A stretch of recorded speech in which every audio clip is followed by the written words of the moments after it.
78. So let me see if I'm on. Get everything working properly.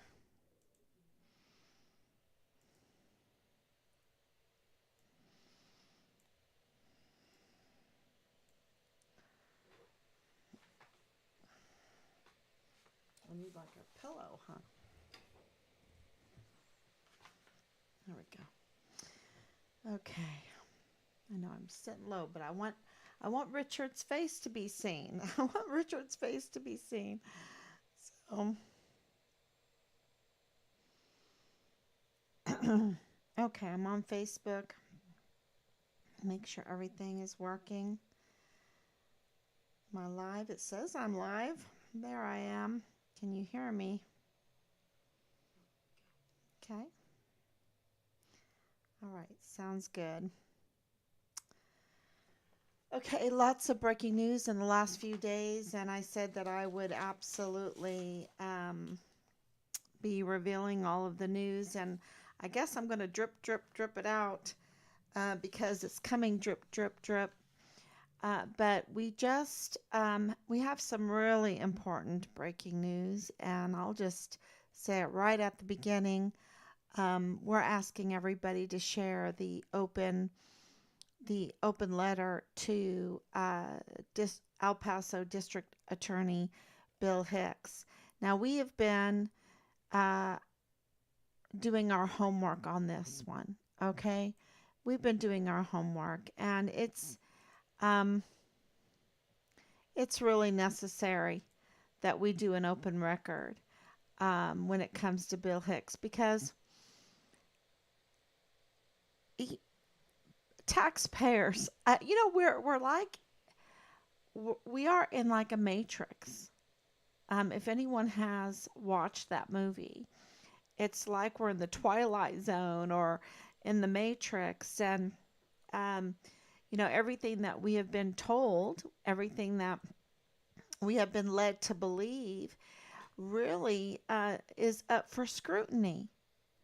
And we've been told that the district attorney in our counties that they will help us, that they will protect whistleblowers, that they will identify crime and criminals and document it and prosecute it. And they will keep our communities safe. They are servants of the people. That's what we've been told. And um, and I would say this about so many of the agencies like this FBI in El Paso, and on and on. But I want to focus right now on the district attorney's office because we have been doing our homework with that. We're at over 3 years, and we've been wondering why district attorneys have not reached out to us. And, of course, the first district attorney in Richard's case is Jaime Esparza, you know, and he is the attorney general now. He was appointed to a federal position, attorney general, and and I'm going to be very honest with you. I didn't know um, a lot of this system. Here I am, born and raised American, but I didn't know a lot of this system, and I don't feel guilty about that.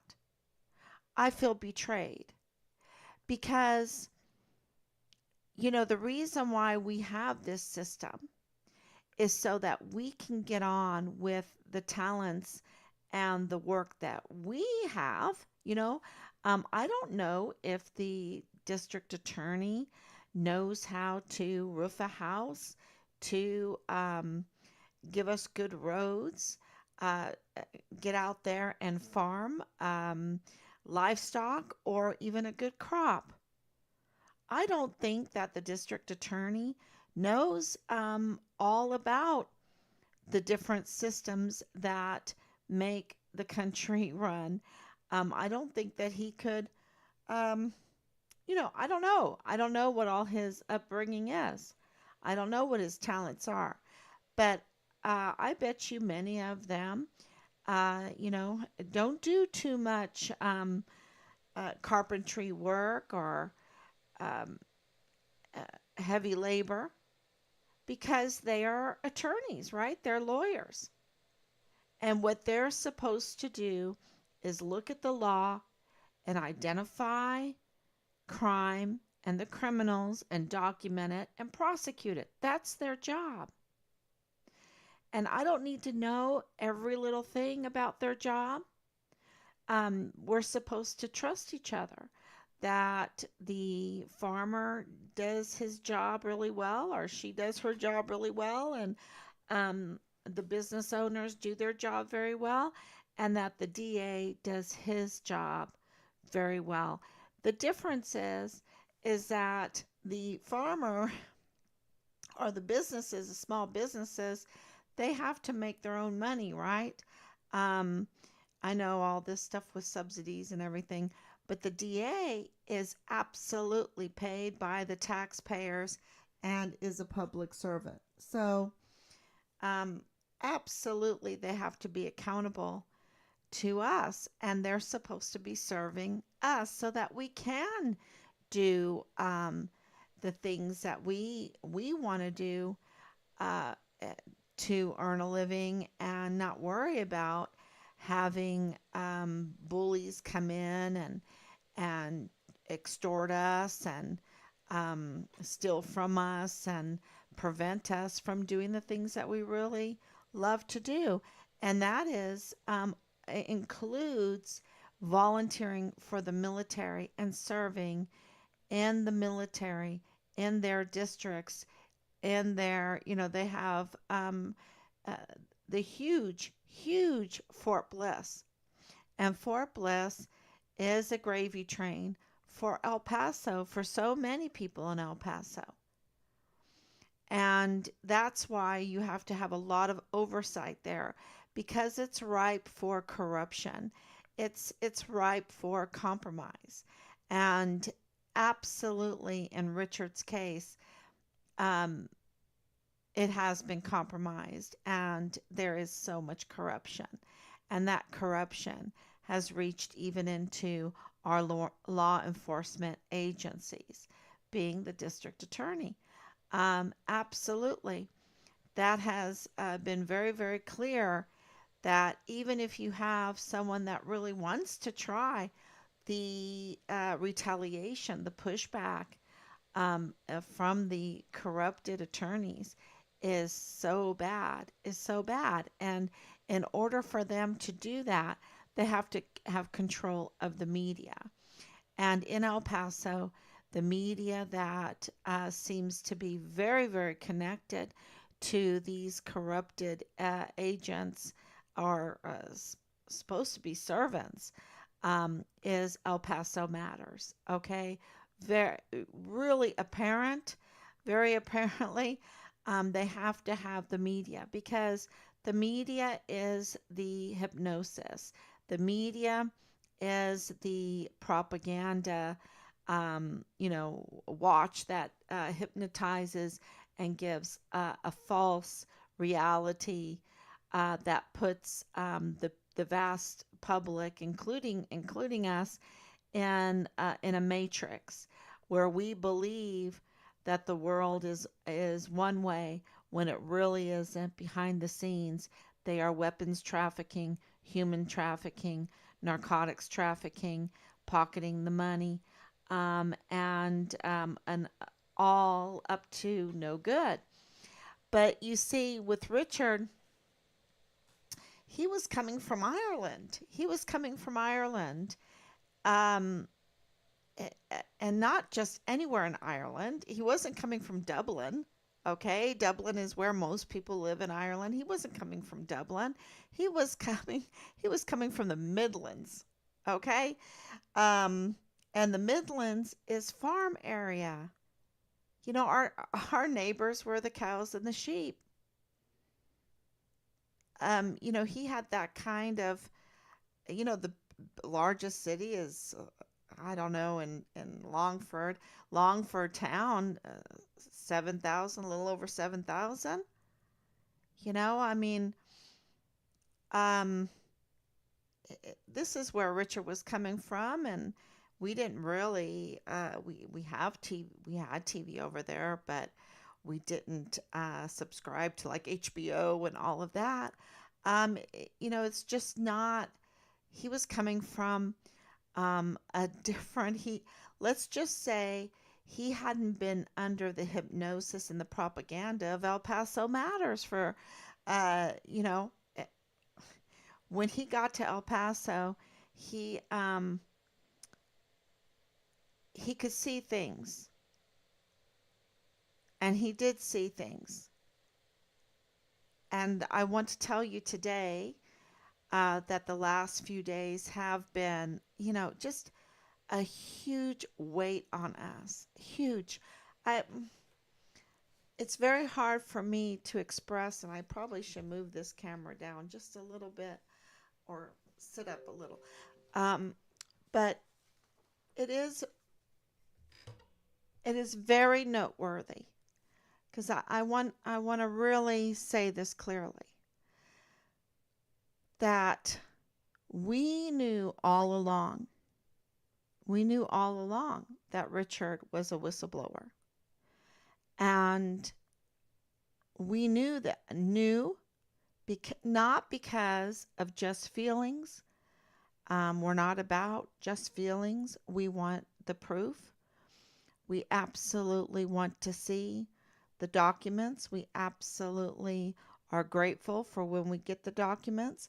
And for the most part, in this case, um, they have prevented us from receiving those open records. And that goes to um, uh, Bill Hicks. Let me see if I should open this up.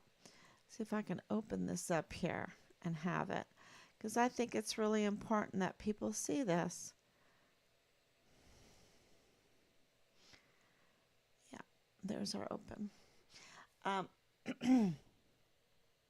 so, we still have outstanding, and you wouldn't believe the games that they want to play, this office. This office likes to play games. And, we still have outstanding open records. And those open records are evidence. Are evidence. And, you know, um, that evidence helps us discover what happened to the Vanessa Guillen first absent soldier. It would help us discover who was behind his disappearance and we believe his murder. And yet, we have been prevented from getting evidence. That's obstruction of justice. I think it's criminal absolutely criminal what has happened in this case and to go on for this long. And so you can ask, why in the world would they go to such levels, right? Of bullying, of harassment, of committing crimes by keeping us from the evidence. Why would they go to those kinds of levels to prevent that? And and I will even tell you this open letter to Bill Hicks, the DA. Okay, so it was Jaime Esparza, and then Yvonne Rosales came in. And she came in right during COVID, right? Um, and she wanted to try to get the Walmart case. And we have confirmation that she was moving forward with Richard's case, looking into Richard's case. But the politics, she was an upset candidate, just like President Trump was an upset candidate. They, you know, she was not one of this established attorneys that were, I guess, approved and stamped, ready for use. She was voted in legitimately by 200,000 voters, more than that. And she was an upset. They didn't expect that. And, so she was looking into certain cases, and there was just one sabotage after the other. And if you look into it, you will see, and I'm not saying she was perfect. I mean, she's not a perfect person. Um, but you can look into that time period, and she was surrounded by people that did not want her to do well. And so she fired John Briggs. John Briggs was uh, not doing well, and she fired him, rightfully so. And so right after that, 2 days later, they put in a petition to unseat her. Unseat. This is election tampering. Okay. So I don't know if I can make this bigger. No, I can't make it bigger. Um, so let me see if I can read some of it because I really need to read it. I have it here in writing. Okay, in my notes. And so the other thing that's very clear, and I'll read it and then I can explain it as I go. But this is an open letter to El Paso, includes Fort Bliss. It includes Fort Bliss District Attorney Bill Hicks, urgent request for communication and assistance in the Richard Halliday case. To District Attorney Bill Hicks, we, Team Find Richard Halliday, advocating for Fort Bliss confirmed whistleblower Richard Halliday, also known as the Vanessa Guillen First Absent Soldier, write to you today to express our deep concern and frustration at our repeated attempts to communicate with your office. As the family of the victim, the next of kin, victims ourselves, and whistleblowers, we have turned to your office as the primary entity responsible for assisting us. Despite our ongoing, the DA's office is where you're supposed to go when you're like, we have a crime, we have a crime, we have a crime. That's where you're supposed to go. And they'll document it and they will then prosecute it. So, despite our ongoing efforts, and it's been ongoing for over 3 years, we have received neither a response nor any assistance in this matter. Not from our letters, we didn't even get, we have received, we acknowledge a receipt. That is unconscionable, right? And no assistance, even being in a whistleblowing status and being victims ourselves, and the many things that have gone behind the scenes in the harassment and retaliation against our family, we didn't get one bit of response or help from Bill Hicks. I think that's very important for everyone to know. So we understand the heavy workload that you carry, but the seriousness of Richard Halliday's case demands your immediate attention and action. And we have let him know this, okay? He knows. He knows the seriousness of Richard's case because he knows that it is connected to the August 3rd, which is Dallas Hart's birthday, 2019 Walmart mass shooting. He knows that.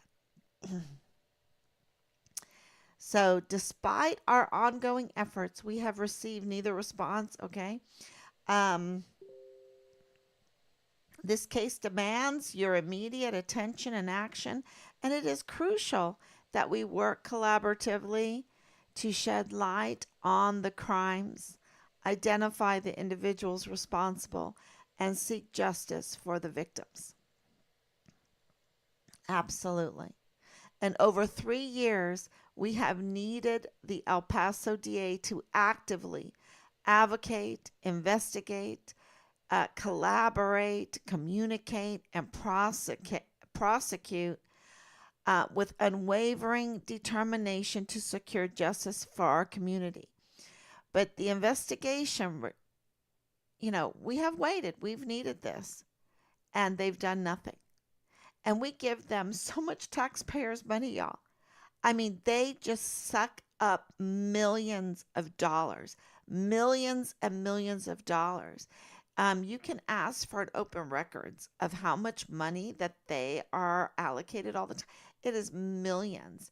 And this is not including all this other stuff that they do that I feel like is a conflict of interest. So the investigation regarding our son has been interfered with and appears to be stalled since you took your oath of office. We are very concerned with the lack of communication and several open records requests that have remained unanswered, which is illegal. So we have been observing your administration and have several concerns. So what are they?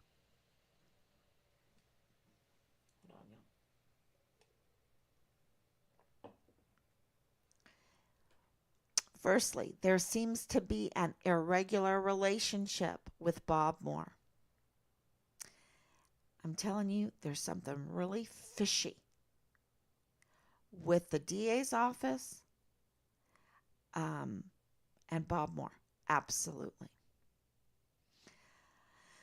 And of course, he runs El Paso Matters, and we filed a complaint with the IRS. Absolutely, we did, because they've engaged in conduct that is absolutely a violation. So, and understand that he is under investigation for engaging in unauthorized political activity using unreliable sources, including convicted criminals, violating his 501c3 status. Bob Moore, like your administration, has also refused to communicate with us, despite us reaching out to him no less than 10 times. So we have been writing letter after letter after letter and submitting it to both Bill Hicks and Bob Moore. Bob Moore a little more because he is absolutely obstructing justice in our case so much. And and Bill Hicks, he knows what to do. He's a DA after all. So I don't know how he's going to get reelected because he's such a failure at this point, right?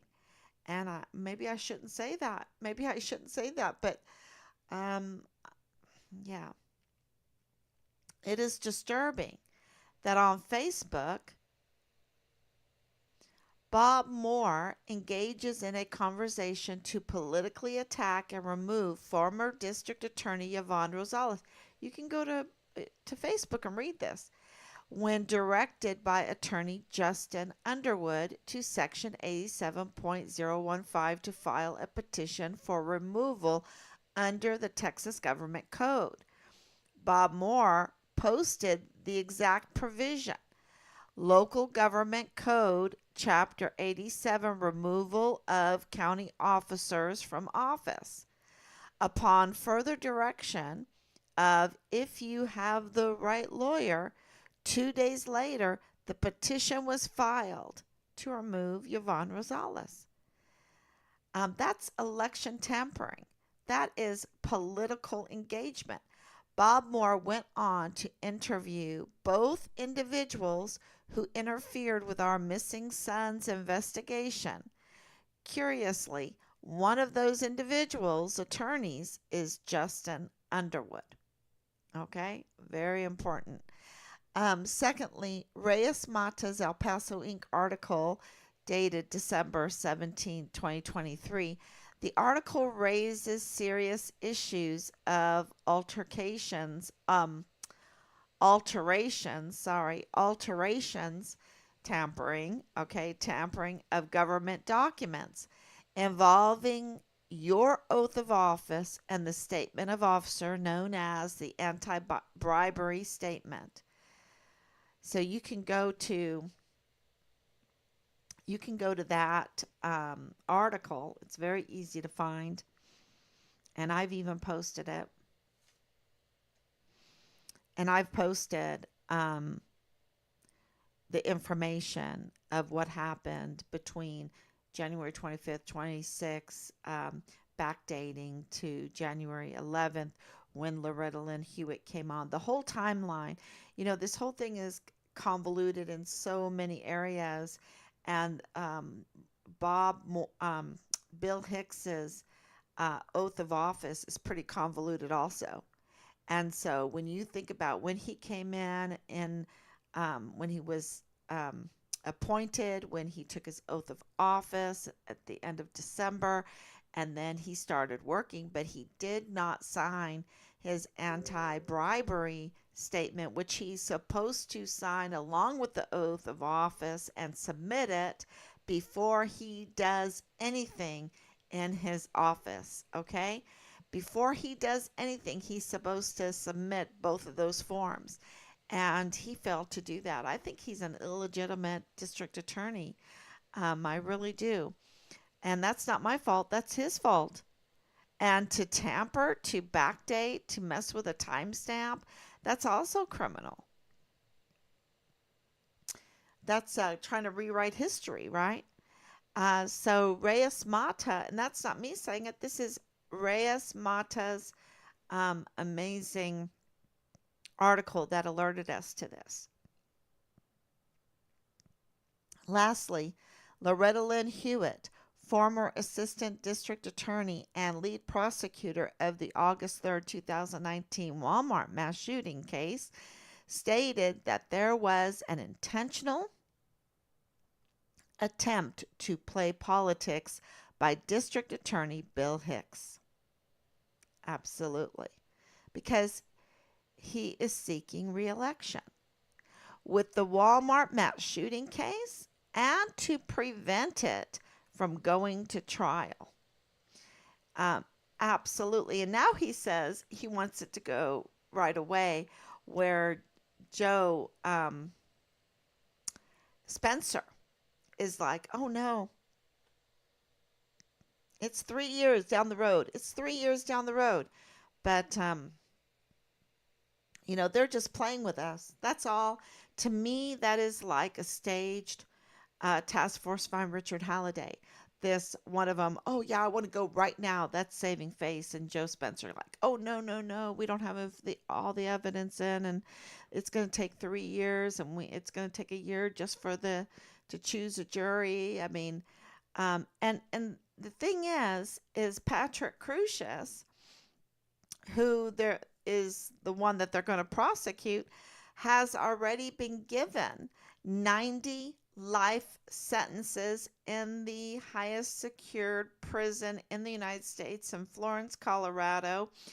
90 life sentences consecutively is around 8,000 years. So we know he has autism. We know he has autism. And the judge, the federal judge that called out his sentencing, said that he needed to get counseling and treatment for his severe mental health condition. Yeah.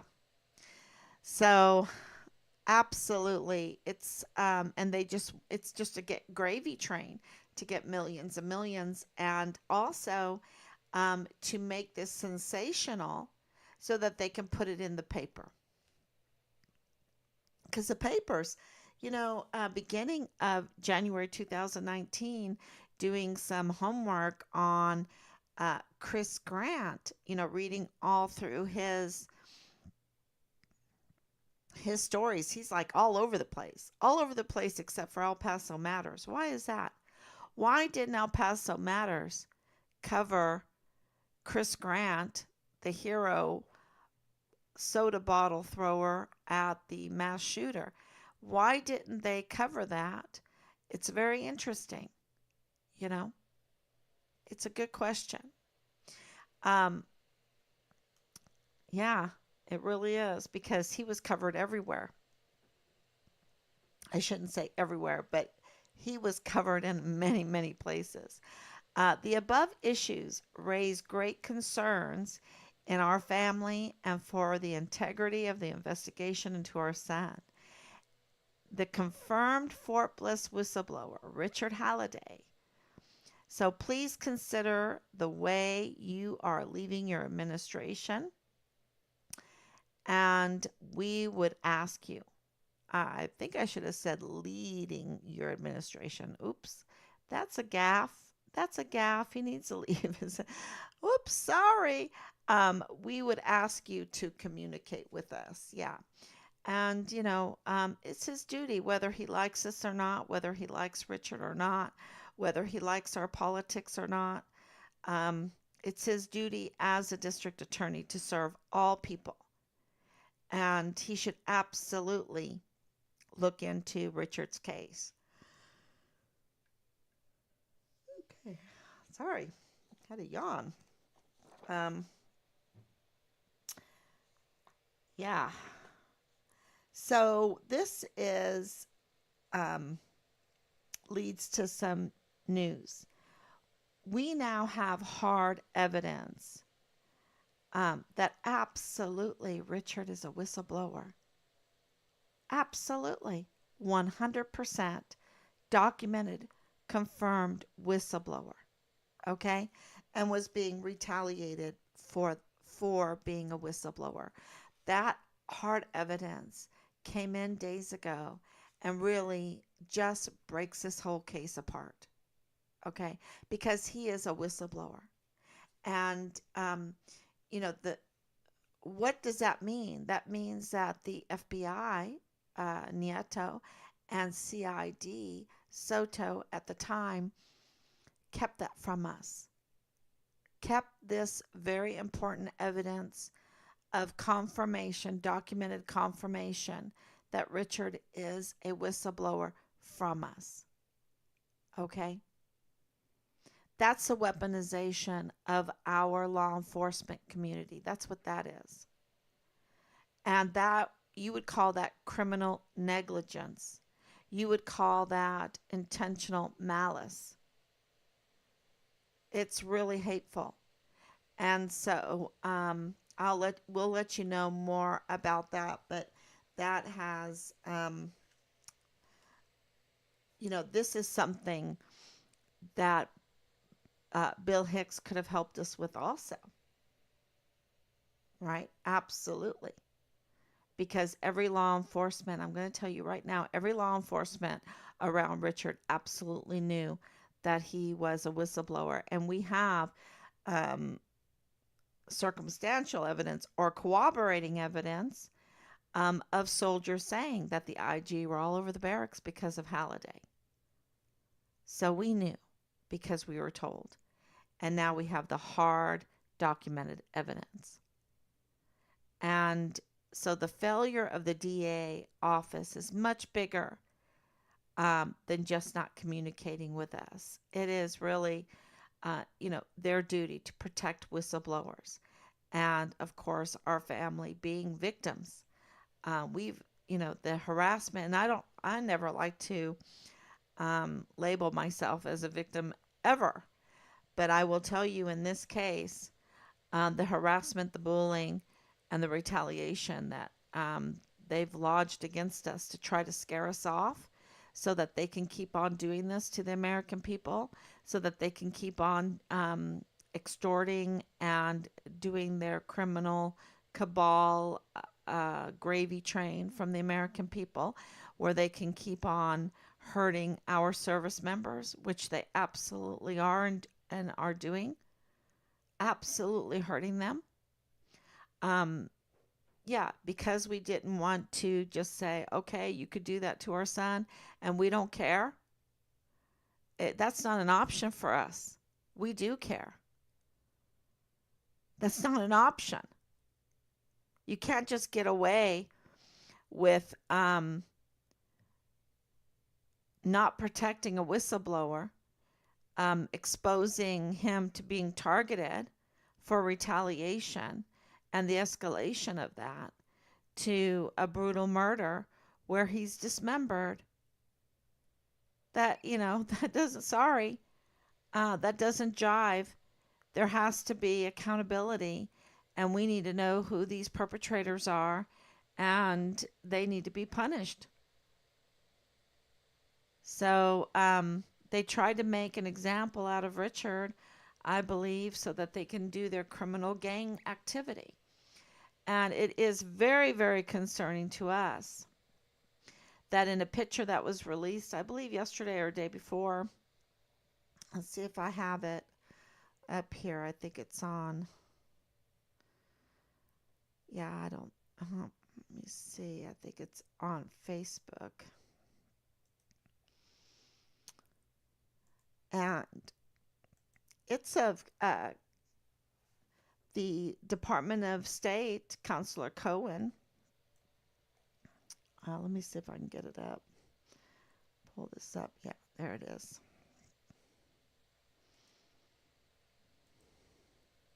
So here, so right, this man right here, we believe is Counselor Cohen. We believe this is FBI. This is all FBI. These are federal, okay? These men over here, right? Not sure about him, but these men right here are state, Chihuahua state officials. Why is the state officials meeting with the federal officials? These should be federal. Okay? This is very, very concerning here for us because we're asking for help with the state officials for Kilometer 29 for our tampered statements that we made over there that were absolutely tampered with to mislead the law enforcement agencies and to rewrite history and to smear Richard. They absolutely smeared Richard in there to make him look bad. They did not say he's a whistleblower, a soldier, right? That's not what they said. So this is very concerning with us, and there's a lot of things going on here. And we've been in contact, repeated contact with Counsel Cohen, and who is, works for the State Department. And then these are FBI's, and I don't see FBI Nieto in this. Okay? I don't. Now, he would absolutely have to be here. So, unless he's sitting back here, maybe he's sitting in this back area here. I don't know. But he is not here in this table, and he is a supervisory FBI agent for El Paso. And they're, giving up equipment to Chihuahua. They want to give equipment up to Chihuahua. Like our country, there's nobody in our country that needs some self-protective gear. This is American equipment. It's not enough that our weapons are being smuggled, that our even our hand grenades are being smuggled, that our ammunition is being smuggled, that that human trafficking is going on. I don't know what's happening here, but the news report, and maybe it's just fake, maybe it's just misleading. And I just want to know if Richard's case came up here because we've been asking for that. And it's huge. It's a binational crime scene and it is an international case. And it absolutely has to do with the state of Chihuahua. But our worry here is that there's not any federal representation here. And we had to do some hard work on this to figure this all out. So, yeah, I think that is very, very concerning. And it doesn't look like Nieto is there, and we're hoping, that our institutional help is kicking in, um, and they've already seen the corruption that he has participated in as the FBI supervisory agent that failed so many ways in our son's case and has conflict of interest after conflict of interest with Nadal Bayim, with Bradford Bugado, with Lilani Hart, with Angela Kachurga, um, with Rascone, with Chief Medical Examiner Rascone, and with his wife and his wife. So yeah, and there's more to it. So we really want to focus on the open letter to Bill Hicks today and ask Team Find Richard Halliday to please share that open letter widely everywhere. And we put it out there. I have two posts out there. I put it out there. You can just cut and paste the text, or you can have the image, however you want to do it, or you can share it together. But that is really important because, yes, we need his assistance. He is in that position. We can't wait until we get a DA that we like. Okay? We can't wait. How long is that going to take? That, you get a DA in there that's looking into your son's case, but there's such an upset that they're getting retaliated like crazy and COVID is going on, and then then you have corrupted DAs or whatever. We have to work with those that are in our offices with the privileges that we have given them, the tools that we have given them, and make them abide by their oath of office and their anti-bribery statements, and you know uh, and understand that their pay comes from us. And you can say, oh, well, they're printing money or whatever, but they put it on the backs of the taxpayers. So whatever the Federal Reserve Bank is doing, digitizing, printing away like crazy or whatever that they're doing, they're putting us in debt, and we have $34 trillion on the books right now to prove it. And, we need to get our money's worth. I mean, we haven't got our money's worth, but we need to realize that they work for us, and we can't wait to vote someone in that is going to do the right thing. And oh, we think he's good, but then he betrays us or she betrays us or whatever. No, it right now it's Bill Hicks. Do we believe he's illegitimate? Yes, we believe he's illegitimate. Do we believe that he's a criminal? Yes, I believe he's a criminal.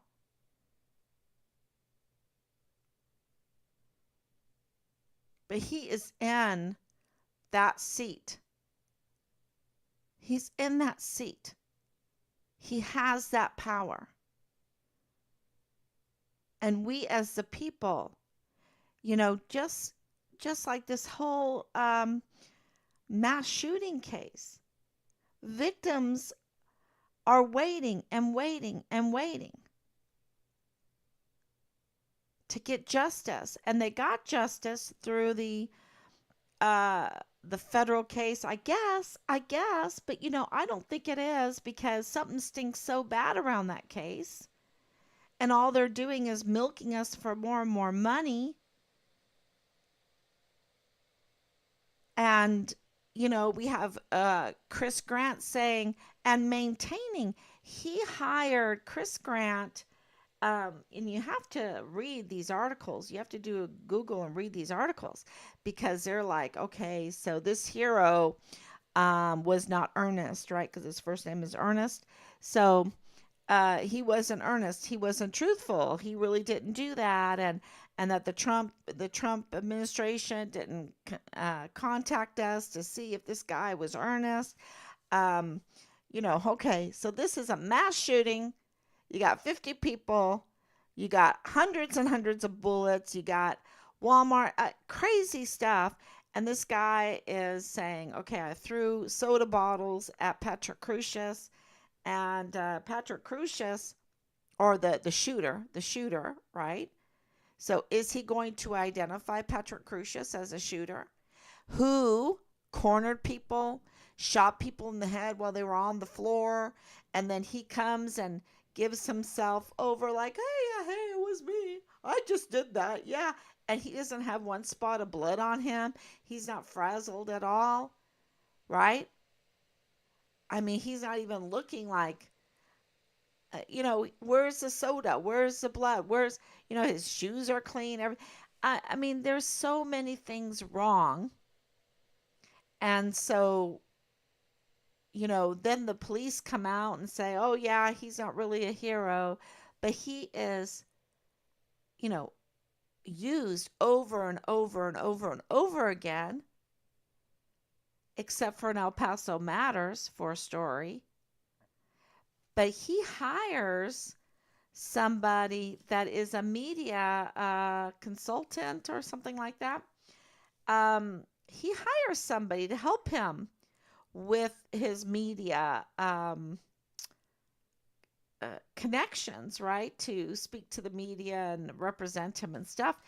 And, puts out a statement that he maintains that is exactly what happened, that the cameras with all those people there couldn't catch everything that he was doing. So he maintains to this day that he threw soda bottles at the shooter. But maybe Patrick Crucius wasn't the shooter. Maybe the other witnesses were right. There were other shooters, right? Because the shooter that Chris threw bottles at should have some soda on him, should have some blood on him, And then you have all these other witnesses that say there's other shooters, right? And where is the DA in all of this? Where's the DA? In just a few hours on August 3rd, the shooting essentially happened around 11, and then at 1:30, so 2.5 hours later, 1:40, whatever, the police are like, oh, this is a lone shooting. This is a lone gun shooting. Really? I mean, everything doesn't make sense. We are not being served by this DA. We are not being served by the law enforcement community there in El Paso. And this is very, very concerning, not just in Richard's case, but in so many of the victims in all these other cases. So I think it's really important to please, thank you for sharing the DA open letter. I want to, from Team Fire Richard Halliday, the open letter to the district attorney, and you can share it with your representatives. You can share it with the law enforcement community. You can share it with everybody. And, we've already have been targeted. We are already at risk. We've already been threatened. And so, this is, they've put us in such a terrible situation. And so that's why we need to reach out with this open record. Because we can't wait until all of our representatives, till Veronica Escobar is replaced or some good person comes in that, who is good, right? The Vanity Fair gets to be too much fun for so many of our officials. They end up giving in to the Vanity Fair. So send this to Veronica Escobar, send it to everybody, and we need them to abide by their oath of office and do the right thing for the people of El Paso, for the surrounding area, and even into Juarez, because whatever happens in El Paso, it hiccups and it goes over the border, right? And so that's very, very important. Okay, everyone. Okay, let me read some. Oh, thank you, Grace, for the prayers and the love. Thank you so much. Thank you, Anicia, for coming on. Good evening. Thank you so much. Good evening, Mama Halliday, and everyone else tuning in tonight. Thank you so much. Um, I've been reading some articles off Google. They're all over the place. Oh, yes. Are you talking about Chris Grant? They are all over. He was like the star, and it something doesn't sit right. It just doesn't sit right. And um, tell us what you think. Tell us what you think. I just something's not right. When you go through a mass shooting like that, I don't know. A, he, he he hired a publicity agent. Yeah. Yes, the Walmart shooting and all of those. The Chris Grant. Yeah. Yeah. So, thank you so much, everybody. And, you know, don't ever forget 3905 Bliss Avenue because that is what connects.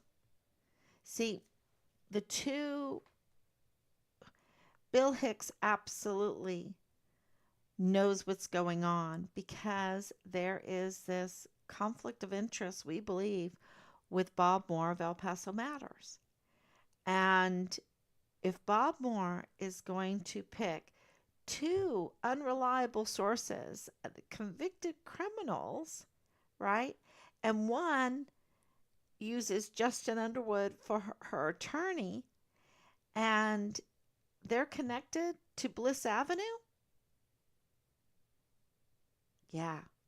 We live in a matrix, y'all. What this something, we and it's very hard to even imagine that they have the organization to pull the wool over our eyes all the time like they do. But they do. And Richard caught them. And Richard reported on them. And they made an example out of Richard. So, justice for Richard. And please share the open letter to Bill Hicks. Thank you so much. God bless you.